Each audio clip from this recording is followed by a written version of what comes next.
This time I'd like to call the Village of Midlothian special board meeting to order for December 22nd at 7 p.m. Roll call. Trustee Gillis. Here.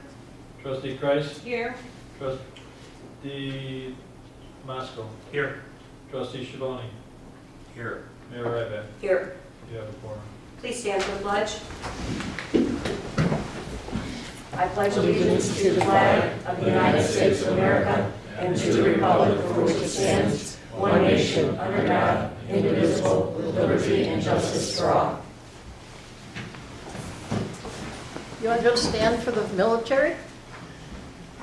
We don't do it at special meetings, sorry.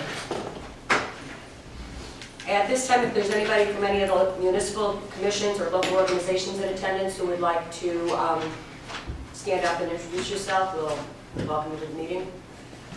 Carlisle Beautification Committee. Chief Arteki, Community Policing Committee. Chuck Hillier, Director EMA. Welcome everybody this evening. At this time, we'll open the floor to any public comment you might have. If you'd like to address the board, this is your time. No public comment at this time. We'll move on to trustee business. Trustee Kreis. I'll follow the agenda. I was contacted by Josh Ellis of the Metropolitan Planning Council. Midlothian is part of the Calumet Stormwater Collaborative, and I believe I went to their first meeting downtown.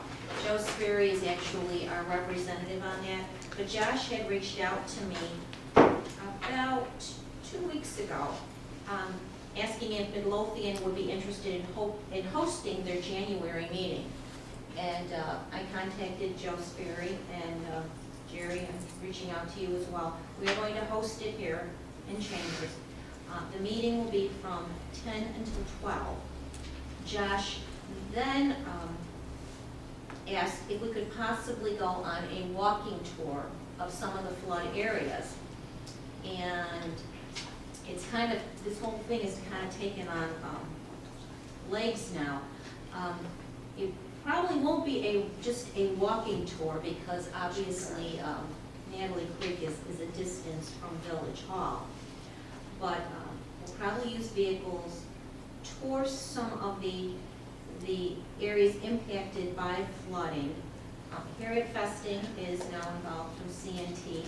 Nancy Williamson from the Illinois Department of Natural Resources, and I have worked with Nancy Williamson on the mapping project for Midlothian Creek and the green infrastructure. There will be representation from the Metropolitan Water Reclamation District. There are 40 individuals invited. They also thought it would be a good idea to include local residents who have been impacted by the flooding. I reached out to Helen.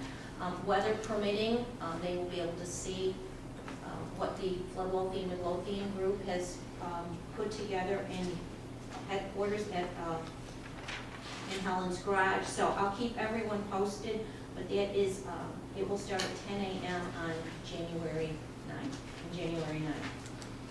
I also had received a call about a redevelopment project at Right Way Auto, and they told them I needed all of their information by today. I received none of it, so we won't be moving forward on that item. In everyone's packet, you have a letter from Commander Brett Mango. He's commander of VFW Post 2580. And the VFW is willing to donate additional funds to the Illinois Green Infrastructure Project.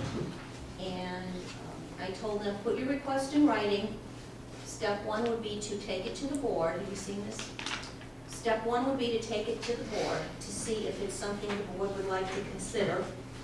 And after that, if it's something the board would like to explore, I would then have to reach out to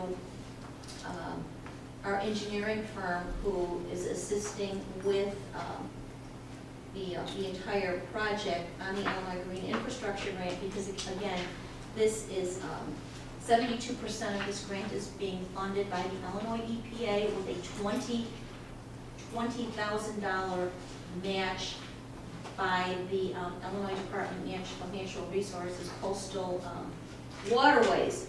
So to see if, after we finish with the Illinois EPA portion of the grant, if we could do an expansion and get more work done with their donation.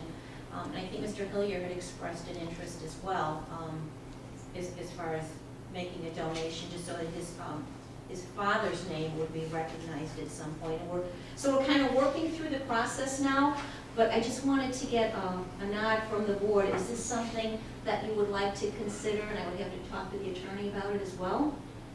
I have a question regarding the Memorial Park. They would have to reach out to the Park District Okay. to do that. Okay, and again, this is just the first draft of this, and as Brett had said to me, this would be baby steps.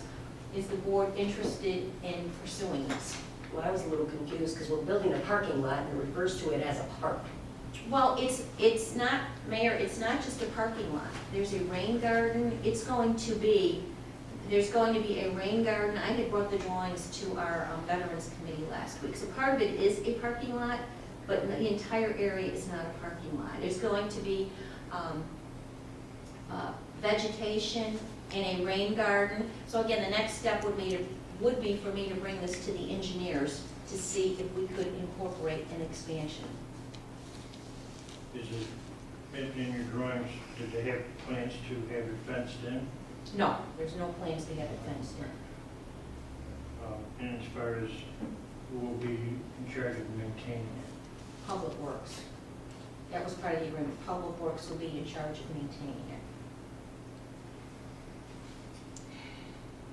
I'm not opposed to it. The village still owns the property, right? The village still owns the property. That is correct. That will not change.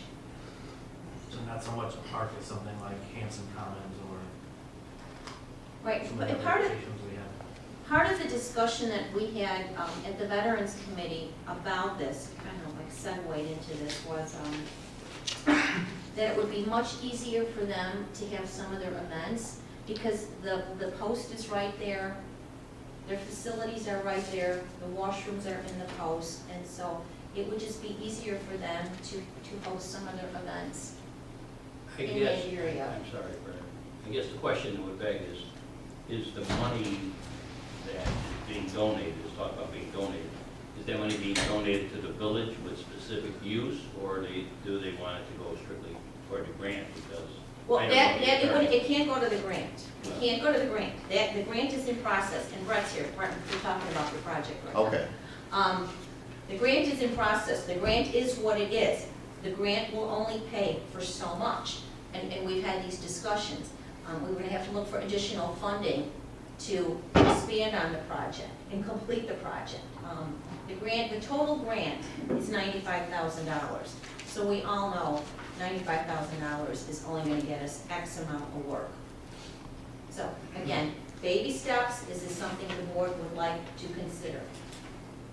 I think the board would like to consider, but we just need clarification, and the money aspect is it's being donated to the village with specific use, or it's being applied. I mean, Well, if it's being applied in addition to the grant, I think it provides some sort of ownership or connection to it. And Well, it's the legal end of it. It's not, there's nothing bad or negative here, it's just the legal aspect. Yes, I'm sorry, I didn't mean to interrupt. I agree on that. We just want to be able to use it for our functions and ceremonies.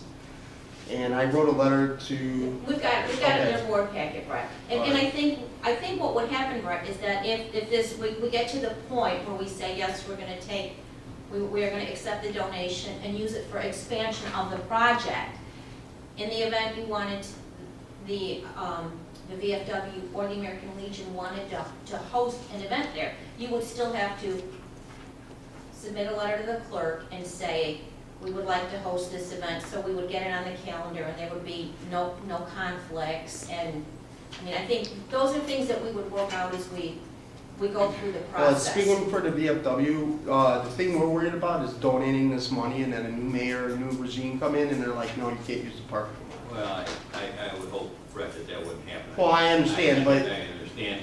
I think it's just a legal matter as Right. far as that. I mean, I don't know know why the village would have any hesitation for the VFW or American Legion to host any kind of event there. You know, We just the use agreement. They have an open-ended use agreement, and just like, I don't know that we deny anybody the opportunity to have an event there, I don't know why, but the fact is that the money's being there, and the Public Works has to maintain the property. It's still, I would believe, still under village auspices. It's still your property, you're Right. responsible for Yeah. maintaining it. Right. Right, which was understood.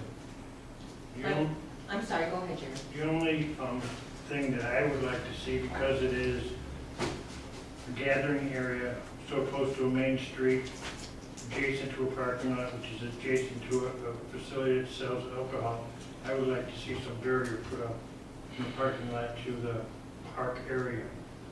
It's my experience that having cars parked right next to an area where people gather can be subject to some really bad situations.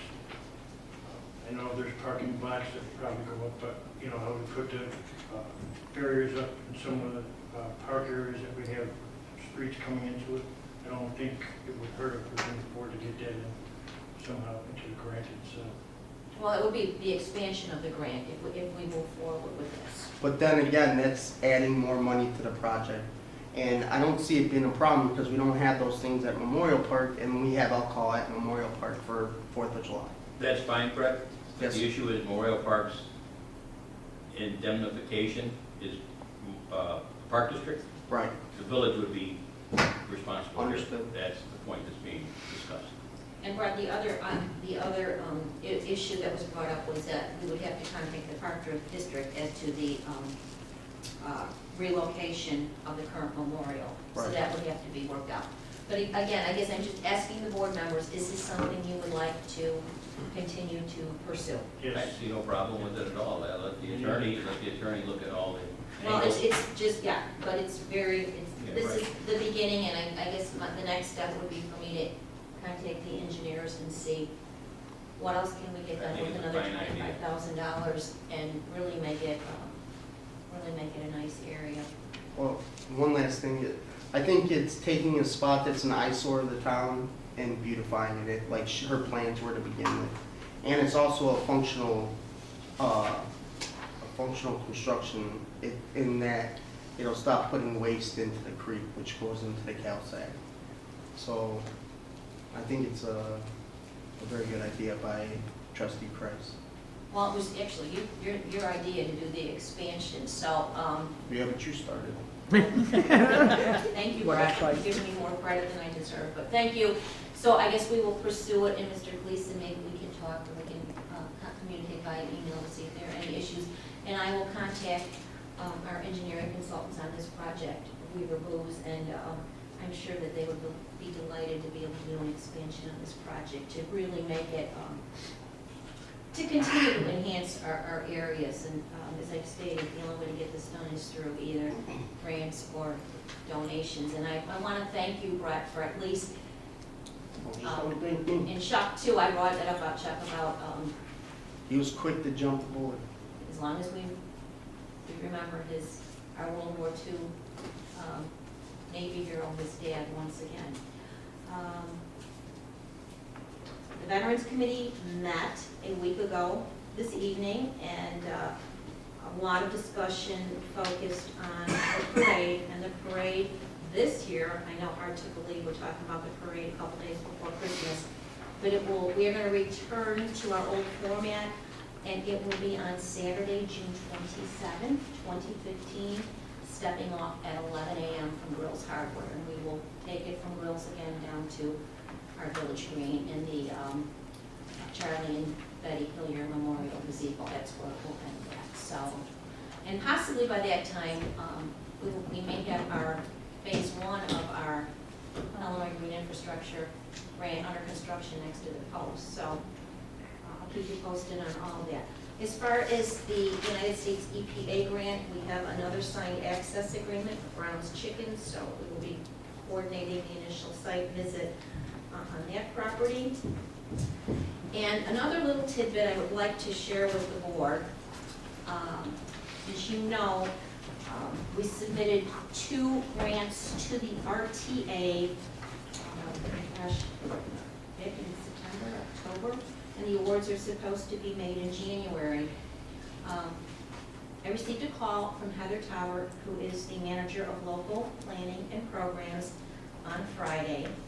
And Heather had indicated to me, she was reaching out to the various towns, that the RTA was expecting 20 grant applications. They received 30. They are proposing to fund 13 projects. We submitted 2. They selected one of ours. There are some caveats. They selected the improvements for the transit-oriented development area, which are sidewalk improvements, decorative crosswalks, pedestrian lighting, detectable warnings for the handicap.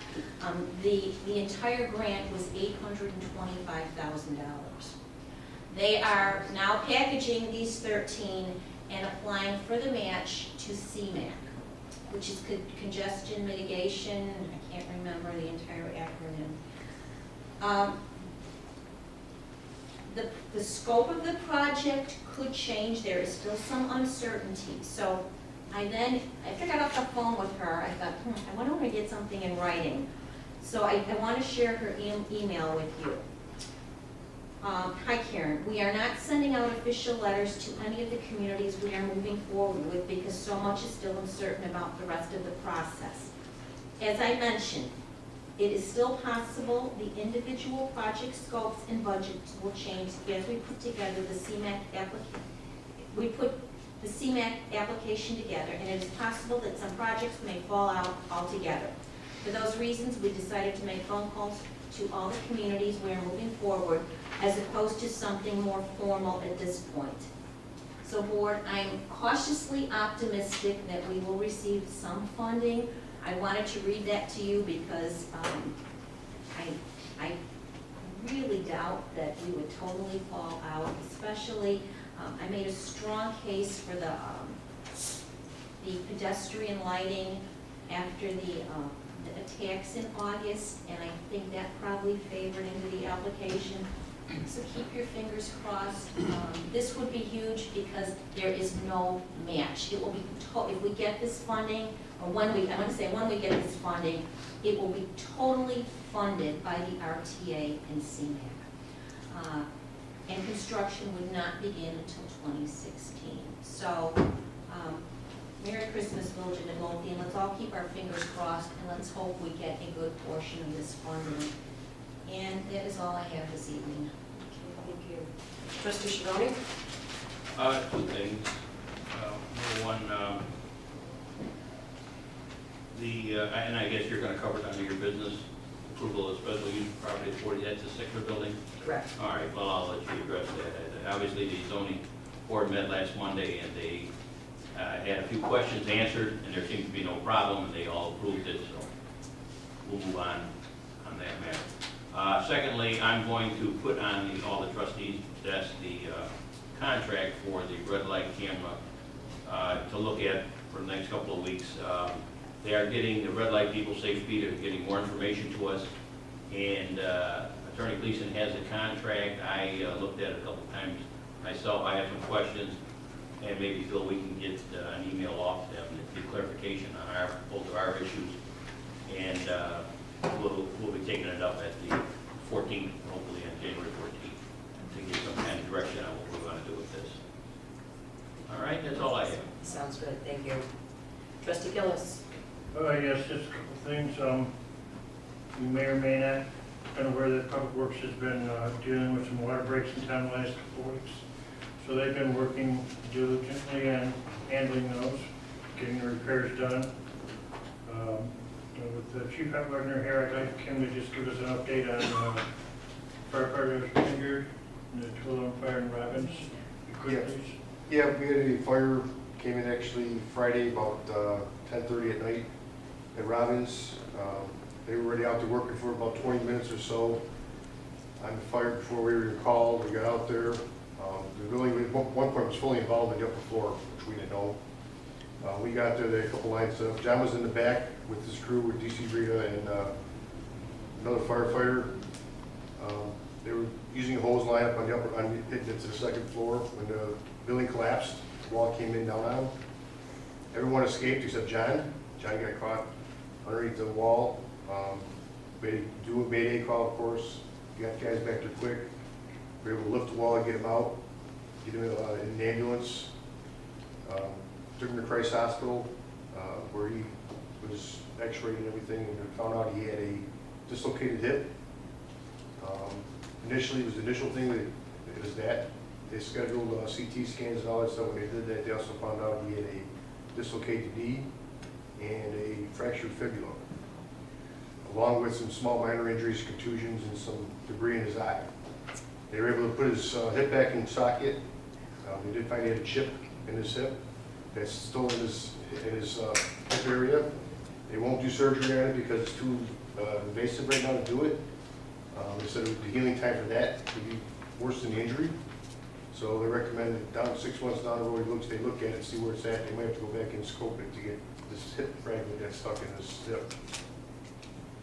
Prognosis right now, according to what we're hearing, is 4 to 6 months minimum. He's got a plate on, kind of holding his hip in place. They did put it back in. He just came home yesterday, brought home last night around 6 o'clock. I was the second period of the Hawks game. Second period Hawks game. He came home. He's in good spirits, you know. Freak accident. You know, he was back there. There's a chief back there in that sector. There's chiefs in all sectors. They do believe it's incendiary. Fire's under investigation. State fire marshal's involved. And all of his gear and everything that had been cut off is all as evidence right now. It's part of the investigation. But he is home and he's in good spirits. And of course, he can't wait to get back to work, of course, but it's going to be a slow process. We wish him well. Thank you. The only other thing I have is I received the EMA November activity report from Mr. Hilliard, and they have for 11.5 hours of man hours through the month. I have the report for anybody who'd like to review it. And that's all I have. Thank you. Trustee LaRue couldn't make it this evening, and he asked me to just congratulate everybody on the wonderful job that the CPC did as far as the toy drive, where our original goal was to try to make sure that 85 to 87 children would receive 2 or 3 presents per child, and at end count, I believe we had the fortunate blessing, because of the donations and the generosity of everybody around here, to give every child anywhere from 7 to 10 presents. So we made a lot of kids very happy this Christmas. And once again, CPC, all of you guys did a great job. Thank you for all your time and effort. And that's all Gary wanted me to report on. Trustee Killily. One thing I want to report on is late Christmas present from Jawa. Basically, I think, based on the email received today from Attorney Stillman, that Jawa is definitely going to be the path to dissolution. So we've apparently cleared some hurdles on that, and I would hope that we could have a meeting in January to start that dissolution process. That's all. Thank you. Trustee Masko. Mayor, I just had one item, and that was regarding the credit card agreement with PSM, which I believe you have in your business, so I'll let you address that. That's all I have. Okay, great.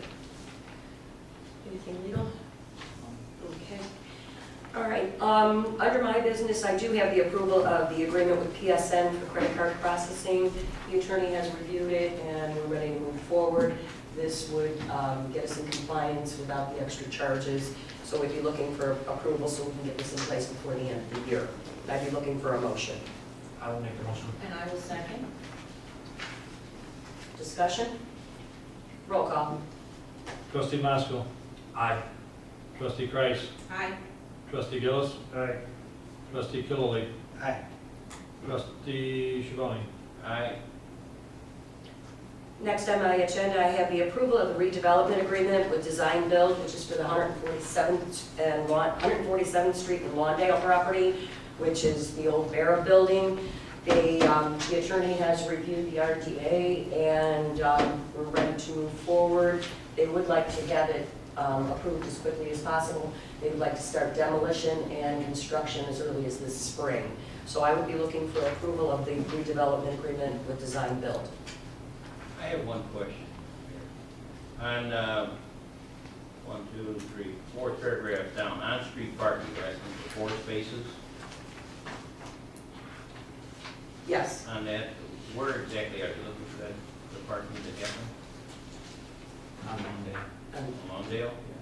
Not on 147th on Lawn. That's what we're doing. Near the building or near the house? Because, Well, the house is gonna be demolished as part of the project. okay, So I don't know what side of the street they're looking for, but it's the same spaces that were under the old redevelopment agreement with Brigham, so it's just. okay. the Is same. it away from 147th Street? Because that's a rather heavily traveled area there, 147th and Lawndale. I think we'll have some control over. Okay. All right, because they do have an area there that's grass that they could pave over on the parkway and utilize that also for parking, which I'd rather see them do something like that than come close to that corner. Okay. I actually have a question or concern, or maybe a suggestion, and maybe it's somehow addressed in here. But I guess maybe I'm a little gun shy because of what happened with the Brigham, which was nothing. Where the RDA calls for building permit, waiving of building permit fees, which I believe is a carryover, Attorney Gleason, from the prior redevelopment agreement. Correct. I guess legally, my question would be, is there enough teeth or strength in this redevelopment agreement that if they don't hit their target dates, that there are consequences? My thought was to make them pay the building permit fees up front, and then if they comply with the dates, we refund the building permit fees. It's just an idea I'm asking the board would like to possibly consider. I don't want it to be a deal breaker, but I think it would give us some kind of assurance, and I guess maybe I'll defer to you, Mr. Gleason, to see if that's something that potentially be worked into this. Is it a good idea? I mean, you can put whatever you want in the agreement. Your real hammer with them is to revoke the ability of them to use the property in the zone. That's the big swing you have, is that you've granted them special use to be in an area where otherwise they wouldn't be. So if they don't meet the target dates and they're not acting reasonably, you can revoke their use basically. True, but we haven't, but at that point, we haven't captured any money. Sure. We haven't captured any money because they haven't paid for any permit fees. So I'm willing to waive the permit fees if they comply with everything in the RDA. So once the project is complete, we would refund their permit fees. Is that something the board thinks is something we should consider? I think it's appropriate. We do it all the time in the building department. We take fees for things and then we reimburse people back for their fees. And Village of Midlothian has been bit by a number of times by people that come to this board looking for action of some sort, and we take action, and then nothing happens. Everything goes in abeyance for 6 months to a year. I would completely be for that. I would like to see something like that, 6 months or whatever, their money's refunded, no, not a problem, not an issue. You know, we're showing our good faith all the time, and everybody else is kind of just dragging their feet. It depends on what they need done. There are a variety of fees. So you want to approve the agreement subject to that modification?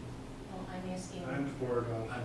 Yeah, I am as well. Because I can modify the agreement and just tell them that it's approved subject to that condition and decide whether it's. And they'll get, and as long as the project comes to fruition, they're gonna get their money back. I have no problem them getting it back if we get that entire property redeveloped. But we've sat on that for what, since 2012 now, and nothing happened? Was it 2012 with It was prior to that. Before that, 2011. Yeah. 2011? Yeah.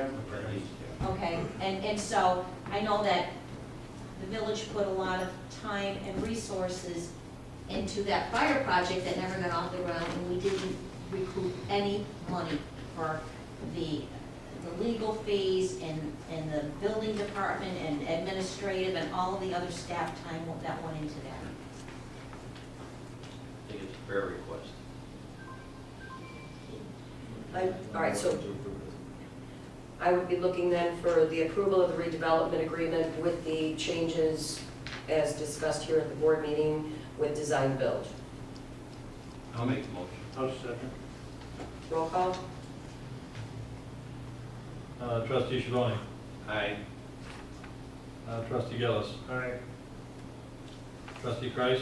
Aye. Trustee Killily. Aye. Trustee Maskell. Aye. I'd be looking for the approval of the fire department November monthly board report. I'll make the motion. I'll second. Discussion? I just would like to point out, our billing that we have collected or that we have billed for the fiscal year has now exceeded $500,000 for the 7-month period. I think we're on an average of just roughly $76,000 a month, so I think we are ahead of what we anticipated before we went to ALS, so it's good news. Thank you. Roll call? Trustee Maskell. Aye. Trustee Gillis. Aye. Trustee Kreis. Aye. Trustee Killily. Aye. Trustee Chivoni. Aye.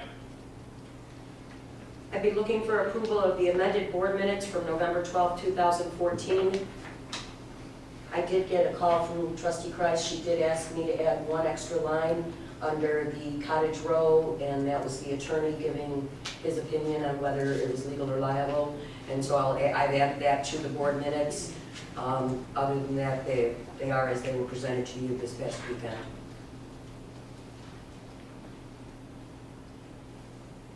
I'll make the motion as long as that language is incorporated into the minutes.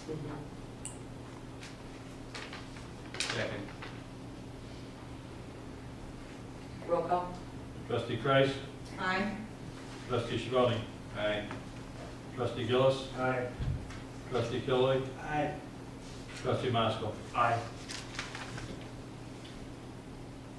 Next on the agenda is the approval of the special use for property 4530 West 147th Street, which is the Sickler Building. As Trustee Chivoni said earlier today, the zoning committee met and did ask for questions. They had a hearing and they totally approved it, and now it's at the board's hands for approval. I'd be looking for a motion to approve the special use. I'll make that motion. I'll second. Discussion? And I guess the next step would be then, or at some point, there will be a redevelopment agreement between Gleason for that property. I haven't seen discussions. Okay, but I'm thinking mayor will probably have some type of a redevelopment agreement for them with certain conditions. Okay. They did list conditions on the last Right. page by the zoning board. I have a question regarding number 3. There would be no painting of vehicles or major repairs allowed on the property. If my memory serves me correct, we have similar types of business that have the same scenario. I think we were more specific on types of repairs they couldn't do. I would like to mirror that condition and put it in this agreement also. I believe Midlothian Card 147 has a more distinct use agreement on what repairs it can and cannot do, not just major repairs. Because I know we ran into a problem with one of the businesses in town. I think it would help avoiding that if we were more specific on what repairs we would allow them to do. That's why I think we probably need a redevelopment agreement with various, what they can and can't do. I think we've had those in the past, haven't we done? There's always been agreements with the one on the east side over the one on the Yeah. corner, because there was always issues there. Could they do tune-ups, could they do, what constituted, we'd let them try to do detailing and things like that, but how far beyond that do you want to go, And so I think- major, how do you define major? I think we addressed the negative end of it. I shouldn't say negative, I guess, but no engine rebuilding, no transmission Right. rebuilding, the heavy duty stuff. Right. And we've also talked about the number of cars that they can have on the property. Right. The value of the cars, that's exactly what we did with cars 147. Can they do oil changes, you know, things like that? Well, I think actually, it probably should mirror what he's got on her. And that's probably a correction we need to make on that, now I just remembered. On the zoning board minutes, it says 43rd Pulaski, should be 143rd Pulaski. That's his other business. That's his other business, so it probably should be that business because it's gonna be the same practice, I believe. Okay. Well, right now, this evening, I'm just looking to get the special use passed. We can move forward with the RDA at another time. So right now, I'm just looking for the special use to be granted on this piece of property. For this building. Make the motion. I'll second. Did I have a first and a second? Well, we had a first and second. You had a first and a second, okay, roll call. Vincent Allen. Vincent, okay. Okay. Trustee Schiavone. Aye. Trustee Masko. Aye. Trustee Gillis. Aye. Trustee Kreis. Aye. Trustee Killially. Aye. Motion passes. Okay, the last thing I have for approval this evening is the approval of the ordinance for abating of certain portions of the 2014 levy.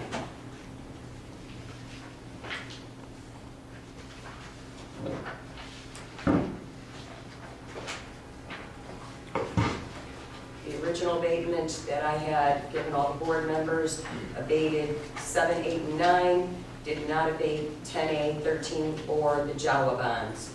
I'd be looking for a motion to approve the abatement ordinance so it can be filed with county. We have to, April 1st to do this abatement, is that right? Yes. I think I personally have questions about this, and I think some of the information you gave us over the weekend presents some questions that, you know, I would like some more information on before I vote on this, so I would like to move to table this until further consideration. I have a motion to table the ordinance for abating. Do I have a second? I'll second. Roll call. Trustee Killially. Aye. Trustee Gillis. Aye. Trustee Kreis. Aye. Trustee Masko. Aye. Trustee Schiavone. Aye. Okay. The next 4 items are basically just informational items for the board. I wanted to let you know that I did file for the $125,000 grant we've been awarded, and I put it in for the new High Ranger as per request from the board members who emailed me back as, you know, what we should do with that one. Also, this Thursday, in the Messenger, there will be a notice of a hearing for the real estate transfer tax hearing, which will be on January 14th prior to the start of the regular meeting. The hearing is to find out whether or not we should put it on ballot for question. Also, I will have the resolution for the 911 referendum ballot question. We'll have that ready to vote on for January 14th as well. Those have got to be in place so they can get on the ballot. And then the last thing I did provide at your place this evening, that is just so you can start looking it over. That is the implementation of the 1% food, beverage, and liquor tax. I believe this was going with a March 1st start date. It can always be changed, but I wanted to get you the information from the attorney as how the ordinance would have to be written moving forward when we put that into play. And we can actually vote on that in January as well, and then start notifying businesses that this is going to be happening. Yeah, two things on this, just from looking at other food and beverage taxes, is one is most of them require, I'm not speaking, so maybe I just missed it, but the bottom line is most of them require for them to submit their state sales tax return with it, so it makes it a heck of a lot easier to track what they owe, rather than just some form, you know, by having a form plus their state sales tax, because it's on specific lines that we're taking it off of. The reason it's set up that way is because the forms for the state, there may be items that aren't taxable under your ordinance that are taxable under the other way. So this one creates a specific form for just the measures that are taxable under that ordinance to be considered. So they're required to present that on a monthly basis. Well, they have, yeah, they present their form, but it's also, you know, from what I've seen on a couple of them, they say, here's this from line, this from the sales tax. You're saying some of it doesn't match up, is that what you're saying? Some of it may not, yeah, there could be items that they're selling at the same time, and it would be difficult for you to tell off the receipt. what was sold. So, like, take a grocery store, for example, the receipt would show, you know, a sale of a bunch of goods, and only certain parts of the goods would, like, the alcohol would be subject to that 1% tax, so that may be difficult off of. Well, the state sales tax has a specific line for alcohol. Sure. But I mean, how do they create their, I guess the bottom line is they have to have some way of reporting that to the state that, you know, here's the, like a grocery, what would come from a grocery that would actually be taxable besides alcohol? Nothing? Well, But you're talking mainly about restaurants here. well, unless you had Okay. a grocery store that served food. Okay, well, deli? Well, like, I'm thinking like a Mariano's, they have Okay. sit-down eating places. Okay, okay. Well, we can look at this. And then the other, some of them, which I don't know is legal, some of them actually threaten to pull their license if they didn't pay That has to, Pardon me? that's part of the punishment if you don't. the. Is it in here? Oh, yeah. Okay, all right. Well, that's why I wanted to give it to you guys early, so Okay. that you All have right. plenty of time, and we'll get all these questions Right. answered before you make that leap. Fine, yeah, which, thank you. That's all I have this evening. Anything under clerk's business? I have nothing at this point. Mayor, one last note, I should have brought it up before, but has Chief Kaufman, he wasn't here tonight, so obviously he didn't bring it up. Did he mention anything to you about the reimbursement from Metro funds? Yes, Okay, he did.